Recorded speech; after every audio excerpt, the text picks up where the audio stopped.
People come to the courtroom seeking justice, but often the truth itself has long since been buried in silence and darkness. My job is not to punish. I do not pass judgment. I merely see that darkness, and I name it. The town was the kind of place people passed through without remembering they'd ever been there, where neighborhoods looked copy-pasted and every front yard seemed trimmed to the same measured length, as if the entire place had been staged for a brochure nobody ever read. Lena did not belong to its stillness, not truly. She moved through the halls of the high school like a shadow that had grown tired of pretending to be a person. She wasn't an outcast, nor was she invisible. She was something more unsettling, present, observing, untouched by the trivial currents of teenage existence. Teachers didn't quite know what to do with her, and classmates had learned long ago not to ask for her attention unless they wanted to feel something sharp looking back at them. Then halfway through the year Noah arrived. He did not come with the awkwardness of a transfer student nor with the loud performance of someone desperate to be seen. He came with silence, a calm, unhurried, unnervingly measured silence. He walked the halls without backpack or books, as if the idea of carrying anything weighed beneath him, as if the world itself should come to him instead. Lena noticed him the way one predator notices another, not out of fear but recognition. He did not scan the room, he evaluated it. His gaze did not linger, but it remembered. Students whispered quickly, quietly, trying to figure out who he was, where he had come from, why he didn't seem to need the rituals they all depended on to feel real. The school counselor said he had been transferred for reassessment, which was a phrase trying too hard to sound normal, and people let it go because letting it go was easier than asking what reassessment meant. Lena didn't let it go, she didn't ask either, she simply watched. The first time they spoke it was in the library. The air was thick with the low hum of fluorescent lights, the kind of noise that felt like it crawled between your ribs. Lena sat alone, pen unmoving in her fingers, staring at pages she wasn't reading. Noah sat across from her without invitation or hesitation, like someone claiming a seat already his. He spoke without greeting. "You're bored." Lena didn't look up. "So are you." It wasn't flirtation, it was classification, a naming of things that did not belong with the living. Noah leaned back, eyes half-lidded in a way that suggested amusement but felt more like study. Most people don't know what boredom is, they think it's something that passes, but real boredom is a structure, a place you live in. Lena turned the page even though she hadn't read the previous one. "We're not the same," she said, because she needed that to be true. Because if it wasn't, then something cold and familiar inside her would no longer be a secret. Noah's lips curled, not a smile, but the idea of one. "If we weren't the same," he said, "you wouldn't have answered." He stood and walked away, leaving a silence behind him that felt like a disturbance rather than an absence. The days that followed were not marked by conversation nor by avoidance. They were marked by awareness, a shift in the weight of the air when they were near one another, a brief flicker of attention in crowded hallways, a stillness in the cafeteria when their eyes met just long enough to acknowledge something neither wanted to name.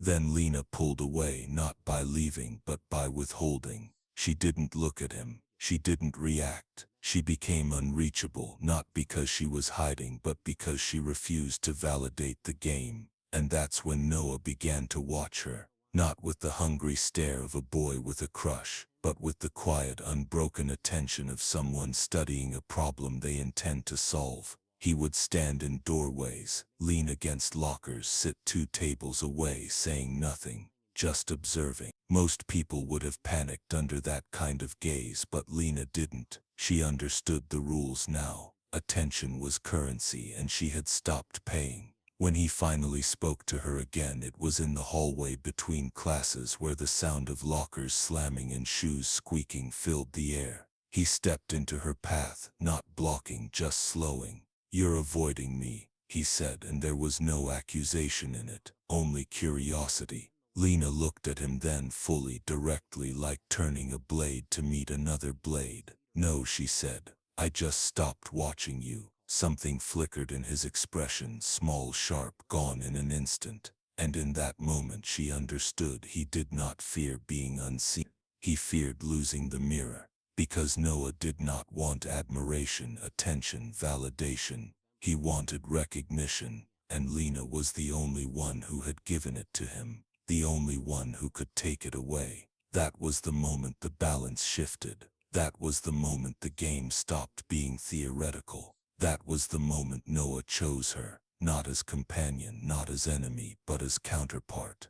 And Lena understood something that made her hands go still and her breath deepen without her meaning to. He didn't choose her because she was weak. He chose her because she wasn't. And sometimes the most dangerous bond in the world is not love or hate but similarity. The shift between them did not happen with an event everyone could see. It happened in the way silence rearranged itself around them. After that moment in the hallway, Noah stopped positioning himself at a distance. He didn't become intrusive or demanding. He simply began to exist in Lena's vicinity with intention, as if proximity itself were a form of language. It was calculated but not dramatic. He didn't hover or follow. He appeared. In classrooms, in the courtyard, even once in the back aisle of a grocery store when Lena was buying tea. He didn't speak. He didn't need to. The presence itself became the message. I am here and I am watching how you choose to respond.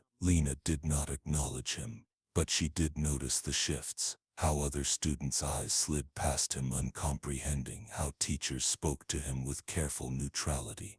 There was something unspoken in the way adults interacted with Noah, something like awareness without permission, as though they all had been warned not to push. And Lena began to wonder what exactly had been said about him before he arrived. The school counselor, Mr. Keller, avoided eye contact whenever Noah's name came up, and Lena recognized avoidance for what it was. The shadow of something everyone pretended wasn't there. The more she watched, the more she understood that Noah wasn't just clever. He was patterned. He listened when others didn't think he was listening. He spoke only when it would shift the emotional weight of the room. He let rumors float but never answered them. People filled the silence with their own assumptions, and Noah understood the power of letting others construct their own stories. That was the first sign of something Lena didn't want to name yet: intentional identity engineering. Not performance, not personality, curation. And she knew that meant his past wasn't simply messy. It was managed. The first real crack in the facade came in the most ordinary of places, the guidance office. Lena wasn't there for Noah. She wasn't even there for herself. She had been called in to discuss college trajectory, which was the school's polite way of saying they didn't quite know where to categorize her: too intelligent to ignore, too detached to fully guide. Mr. Keller smiled with that thin, tremoring politeness he used when he didn't want to say something.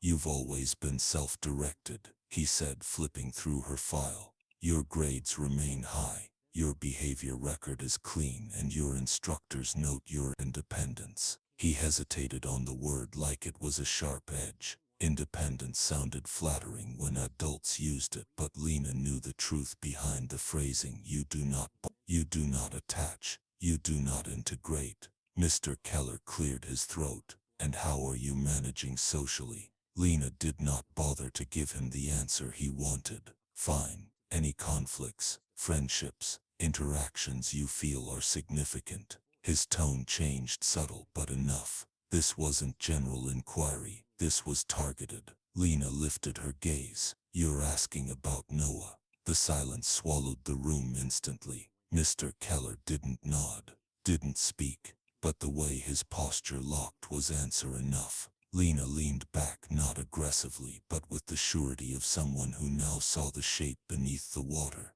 What were you told before he came here? Keller closed the folder too quickly. I can't discuss another student. You already did. His jaw clenched, and there it was. Fear, not of Noah, but of what acknowledging him meant. That was when Lena understood the important thing. No one at the school believed they were allowed to intervene. Noah wasn't just transferred, he was placed. and not by family, by system, by designation. The bell rang. The room didn't move. Mr. Keller's voice came out quiet, strained. If he chose you, distance is your only safety. Lena held his gaze. You're assuming I didn't choose myself. For a moment, Keller looked genuinely afraid, not of Noah, but of Lena, because he understood something she hadn't yet said aloud. This wasn't a predator-prey dynamic, it was gravitational. Two bodies in the same pull, and one of them had just admitted awareness of the orbit. On her way out of the office, Lena saw Noah leaning against the far wall of the hallway, not waiting, but present, like he had already known where she would be. They didn't speak, they didn't look at each other. But something shifted again, not in the way they stood, but in the way the world around them seemed to react. Students spoke more quietly. Teachers' voices clipped shorter. The air felt dense, full of something invisible yet unmistakably moving. The connection wasn't emotional, it wasn't personal. It was something closer to recognition of structure. Two minds operating on the same wavelength. Outside the social architecture everyone else depended on to function. Not love, not hate, not even fascination. Alignment. And alignment is the one bond that does not break cleanly. He walked beside her once after the final bell, when the school emptied into the gray half-light of early. No traffic, no students, just the low rustle of wind pushing dry leaves across the pavement. The silence between them was not awkward, it was heavy, like a pause before a verdict. Noah didn't look at her when he spoke. You think I want something from you? Lena didn't slow her pace. If you didn't want anything, you wouldn't be here. That earned a slight exhale from him, not a laugh, but the ghost of one. Want implies I'm missing something. I'm not. Needing isn't the same as lacking, Lena said. He stopped walking, just stopped. Stillness, the weapon he wielded best. She turned to face him. His expression was calm, too calm, like someone who had rehearsed an emotion and found it unfit for use. You think I need you? He asked. No, Lena said. That's what makes it dangerous. For the first time, a visible shift passed over his face. Not anger, not confusion, awareness, as if she had spoken a sentence he had always expected to hear but never allowed. Most people would have filled that silence, explained, softened. Lena let it stand. Wind pulled strands of hair across her cheek. The sky was turning the color of old bruises. Noah's voice was quieter when he finally spoke again. Everyone else lives inside the rules everyone else agreed on. You don't. That's not a compliment, she said. It isn't, he replied. It's a warning. But the warning wasn't for her. He was telling her what he understood about himself, and that was the part that mattered. He wasn't lost. He wasn't broken. He wasn't confused. He was aware, fully, surgically aware of what he was and wasn't built with. People feared the unpredictable. Noah wasn't unpredictable. That was the horrifying part. Lena stepped closer, not enough to be intimate, just enough to make the space between them a deliberate choice. Then let's be clear, she said. His eyes locked on hers, sharp, unblinking. I'm not an answer for you. I'm not an audience. I'm not a place to put the parts of yourself you don't want to hold. A muscle in his jaw tightened, barely there. She finished. If you want to stay near me, you do it without trying to own the space I stand in. Silence again. But this one felt different. Not pressure, recognition. Noah stepped back. Not retreat, but acknowledgement. Then we understand each other. And they did. Not as friends, not as something romantic, not even as adversaries, as two people who saw the shape of the other's shadow and didn't flinch. Alignment, dangerous, precise, unavoidable. She sat there for a long time after he left, long enough for the library lights to dim into their night cycle hum, long enough for the room to feel too still, too aware. She realized there was no fear in her chest, no tremor of uncertainty. The absence of fear wasn't comfort, it was recognition. That was the unsettling part. Most people spent their entire lives avoiding the parts of themselves that did not fit who they thought they should be. Lena had never done that. She had always known there was something cold, quiet, disciplined beneath the surface of her mind, something that watched even when she was speaking, or laughing, or pretending to be present. She had learned to live beside it, like someone sharing a house with another person who never came out of their room, but whose footsteps she could always hear. Noah did not bring that part of her out. He simply acknowledged that it was already there, and acknowledgement has a gravity all its own. It rearranges the air. It clarifies the outlines of things previously blurred. It makes the world divide into people who see you and people who never will. The following week, teachers began to look at her differently, not openly, not with confrontation, but with a quiet, calculated avoidance, an absence of gaze that felt louder than attention ever had. They stopped asking her to participate in discussions, stopped making eye contact when she raised her head, stopped calling her name with the same neutral rhythm. Their silence was not caution, it was confirmation. They had seen enough students like Noah before, enough case studies, enough troubled prodigies, with sharp minds and absent guardrails, to know when proximity meant danger, and now they saw a pattern, a mirrored trajectory, a gravitational pull between two people who should not, under any circumstance, be allowed to align. Noah, however, did nothing. He did not speak to her again in the hall. He did not sit near her. He did not look at her for more than a fraction of a second when their paths crossed, and yet each non-interaction felt acutely intentional, like pauses held in music that still shaped the melody. That was how Lena knew the connection wasn't a game to him. People who manipulate push for reaction.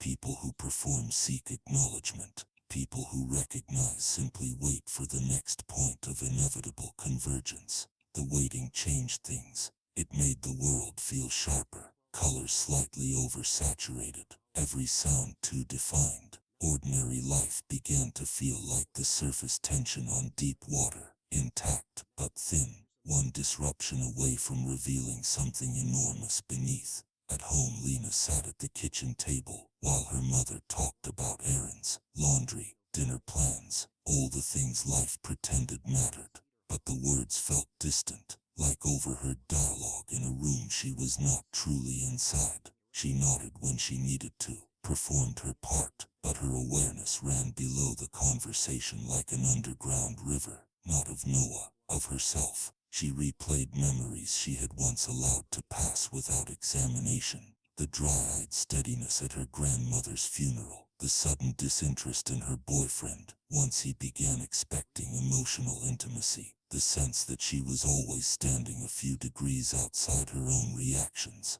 She wasn't numb, she wasn't empty, she simply operated differently. She experienced emotion as information, not atmosphere. And now that difference had been named, she saw it clearly for the first time, not as deficiency, but as architecture. Noah saw that architecture too, and recognized the shared blueprint, not matching, but parallel. Two diagonals cutting across a grid of straight lines. The world did not make many of those. People like them did not meet often. There was a reason the room had gone so still when they first spoke. One afternoon, Lena caught sight of herself in the bathroom mirror. Not her face, her eyes. They did not look changed. They looked clarified, as though someone had wiped away a film she had not known was there. Clarity was not a shift in expression. It was the absence of distortion.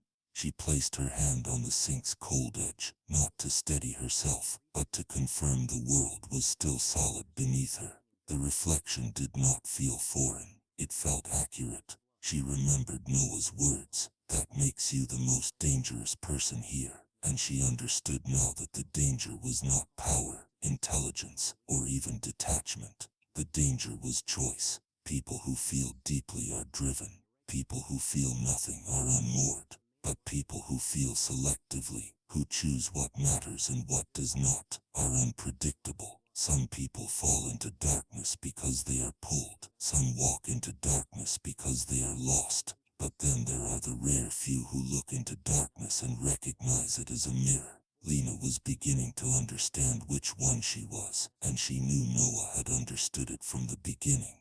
The bathroom mirror moment settled into her like sediment, not loud, not sudden, but foundational. After that day, something subtle shifted in the way she moved through the world. Not confidence, clarity, a sharpening, the quiet realization of alignment rather than awakening. She no longer needed to look for Noah to know whether he was near.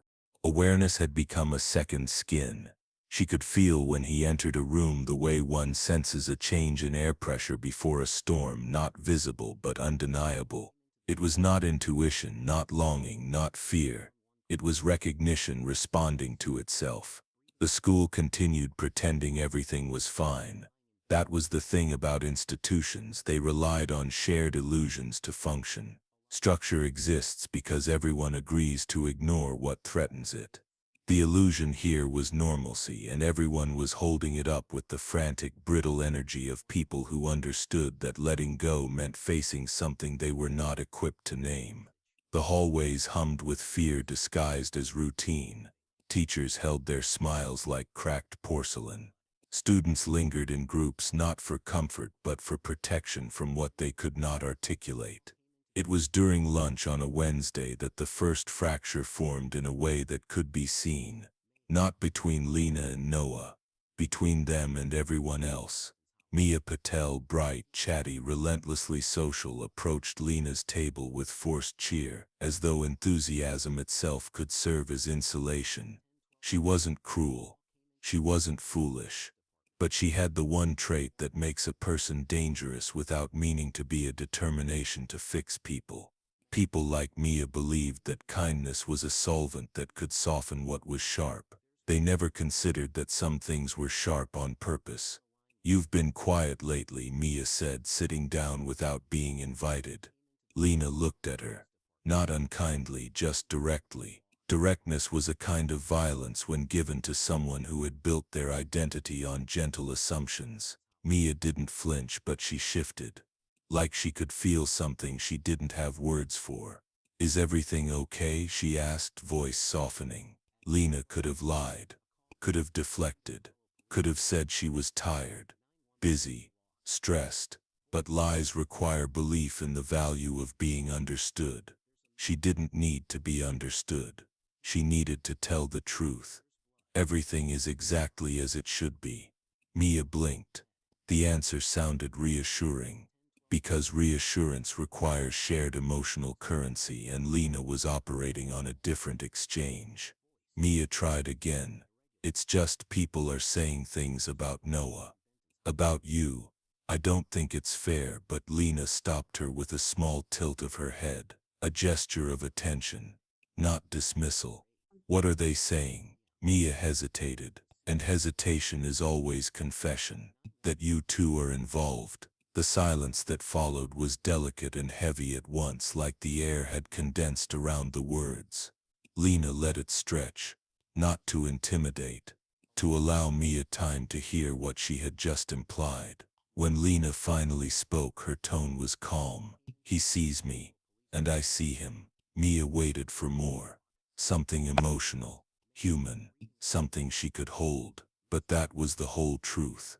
There was no emotional charge in the words, just fact. Mia's voice dropped. "Lena, he scares people. He doesn't scare me."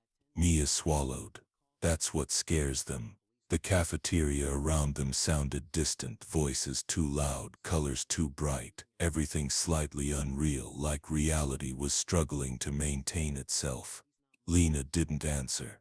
Mia left a few moments later, not rudely, just with the quiet retreat of someone stepping back from something she couldn't safely name. And Lena knew then, with the slow certainty of gravity, that the shift was no longer internal. It had entered the narrative. And once a story enters a collective mind, it grows teeth. The story was no longer about who she was or who Noah was.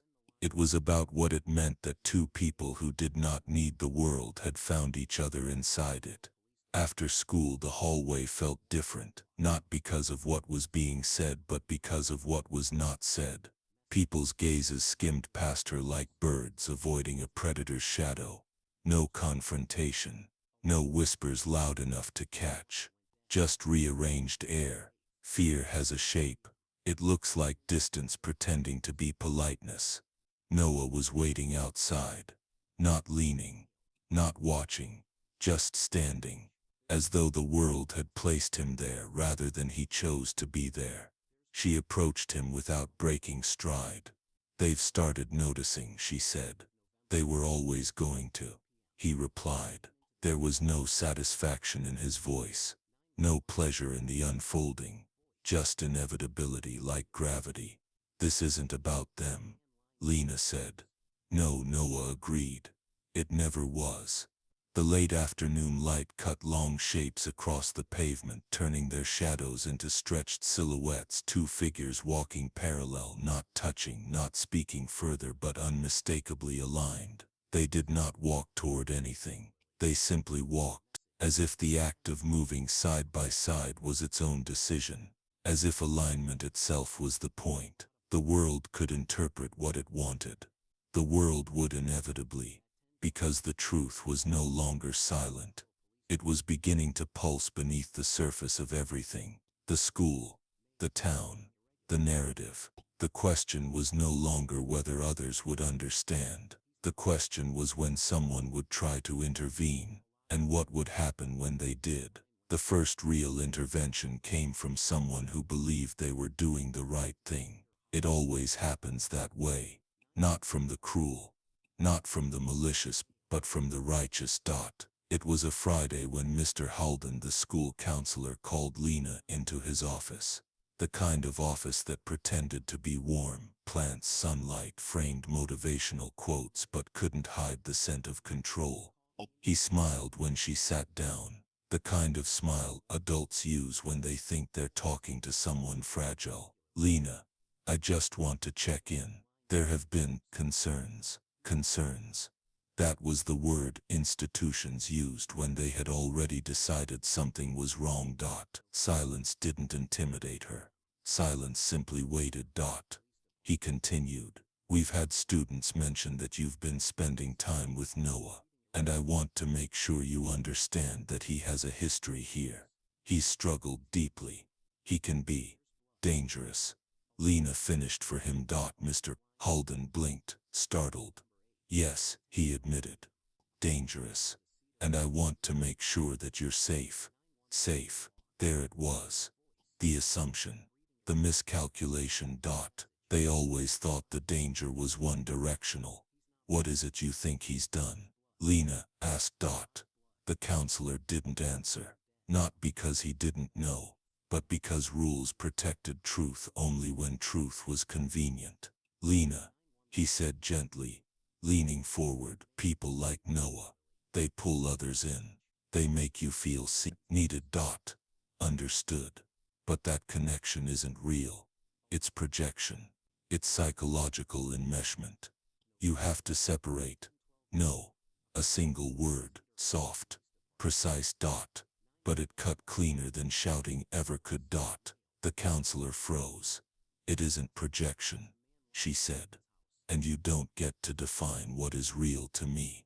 He exhaled the way people do when they realize persuasion won't work. "Then I'll be clear," he said. "If your involvement with him continues, the school will intervene formally, for your well-being." There it was. The threat dressed as concern. Lena didn't look away.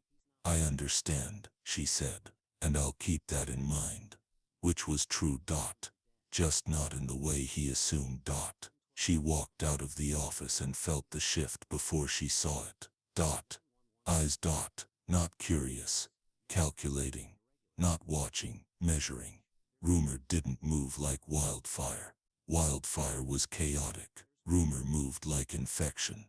Slow. Strategic. Cellular. By last bell the hallway had space around her again.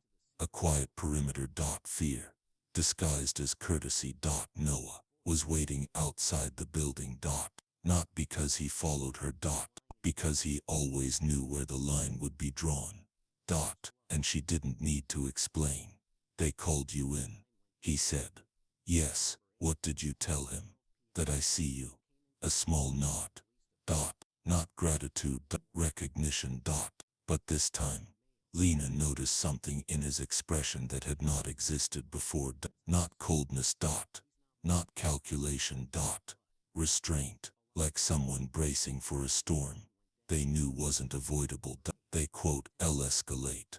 No, Noah said. I know, and when they do, we choose. She finished. Dot. This time he did look at her. Dot. Fully. Dot. Directly. Dot. And she felt it, the silent click of alignment tightening into inevitability. Dot. Not romance, not obsession. A mirror recognizing its reflection. Dot. They didn't touch. Dot. They didn't need to. Dot. The world, however, had already decided what it feared. Dot. And fear, once named, moves quickly. Dot. The intervention wouldn't come from adults. Dot. It never does. Dot. It would come from those who believed they were protecting themselves. From students. Dot. From peers. Dot. From children pretending to be harmless. Dot. And when it came, it would cross a line that does not undash cross. Dot. They came on Monday. Not as a crowd, not dramatic, not cinematic. Real confrontation almost never arrives with spectacle. It arrives in the way gravity does, constant, inevitable, already in motion before you notice you are falling. The cafeteria was loud in the way places become loud when silence is hovering just beneath the surface, ready to break. Lena sat alone, not because she was isolated, but because there was no point in proximity when most people existed on a different frequency. The two boys who approached weren't bullies. Bullies are predictable. These were the kind of boys who believed they were doing something righteous. One held his backpack like a shield. The other stood stiff, arms locked, jaw tight. They had rehearsed this. "We need to talk," the taller one said. Not a request, a pronouncement. Lena looked up, expression steady. No challenge, no submission, just awareness. "About Noah," the shorter one added, as if clarifying the target made the action less foolish. The cafeteria's ambient noise seemed to bend around them. Not silence, attention. "What about him?" Lena asked. The boys exchanged a glance. Shared courage, shared fear, shared fear. "He's dangerous," the tall one said. There was that word again, this time spoken by someone who did not understand it. "He's messed with people before. People say he's trying to isolate you. People say he's manipulating you." The words were soft, hesitant, cracked. Not because they were unsure, but because somewhere inside they suspected they were wrong. Lena spoke slowly, carefully,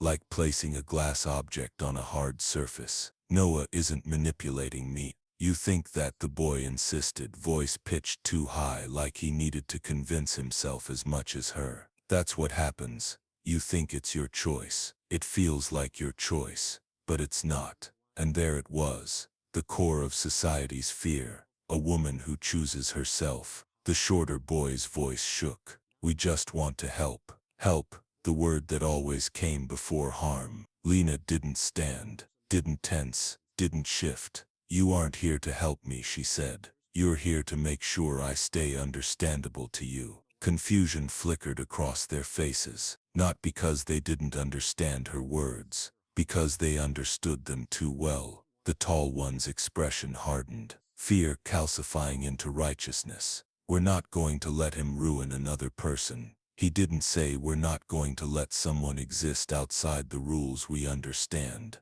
He didn't have to. The intention was already visible. When they turned, she already knew where they were going. To Noah, not to confront, to correct, to restore the shape of the world to something they recognized as safe. Except they had mistaken safety for sameness. Lena moved before the cafeteria fully registered that she had stood. She walked quickly but without panic, without urgency, without adrenaline. She knew exactly where they'd find him. The courtyard behind the science wing. The place quiet kids went when they needed air but didn't want to be seen. The two boys reached him first. Noah didn't move, didn't shift stance, didn't defend himself. He simply watched them approach as if the moment was already known to him. The taller one stepped forward, hand clenched so tight his knuckles were white. "Stay away from her." Noah's expression didn't change, but the air did. Lena felt it,